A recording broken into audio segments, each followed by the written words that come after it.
अस्सलामुअलैकुम। Golden 120 we लोग में आपको खुशामदीद कहते हैं। मेरे भाई, अगर आपके पास बहुत ही कम बजट है, आप ज़्यादा ताकत नहीं रखते, ख्वाहिश तो बहुत बड़ी है बड़े मुल्क की, बड़ी कंट्री की, और माली हिसाब से आप बहुत कमज़ोर हैं, तो आप इस कंट्री की तरफ जा सकते हैं।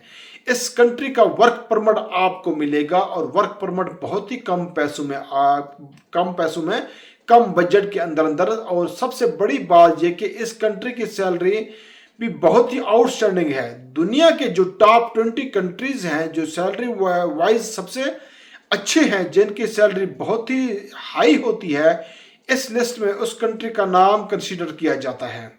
तो दोस्तों, इस कंट्री का वर्क परमिट आपको मिलेगा और बहुत ही आसानी से आप इस कंट्री का जो वर्क परमिट है वो अप्लाई कर सकते हैं।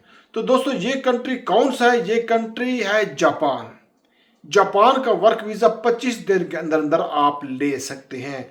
जो इसके टोटल कास्ट आपकी आएगी वो आएगी सिर्फ और सिर्फ 3,22,000, या इससे थोड़ा आगे पीछे हो सकता है।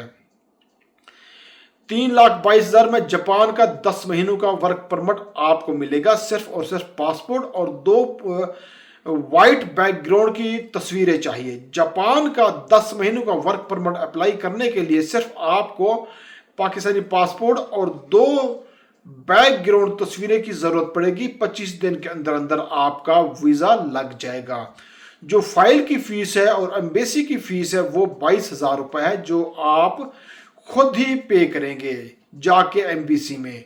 और जो टोटल कास्ट है 3,22,000 रुपये, 3 लाख रुपये ये जब जापान एयरपोर्ट से बाहर निकल जाएंगे उसके बाद आप पे करेंगे। अगर कोई भी दोस्त ऐसा है जो पाकिस्तान से जापान जाना चाहता है, वो भी वर्क वीज़ा लेकर, वो भी 25 दिन के अंदर अंदर, और साथ में सबसे बड़ी बात ये कि 3,22,000 रुपये में जापान का वर्क वीज़ा आपको मिल रहा है। जापान का वर्क परमिट बहुत दूर की बात, पाकिस्तान के अंदर इस वक्त किसी भी आप एजेंसी से सऊदी का, दुबई का वर्क वीज़ा लेंगे तो वो भी इससे महंगा में आपको मिलेगा। अपनी दुआओं में याद रखना। मिलते हैं नेक्स्ट वीडियो में। फी अमानुल्लाह।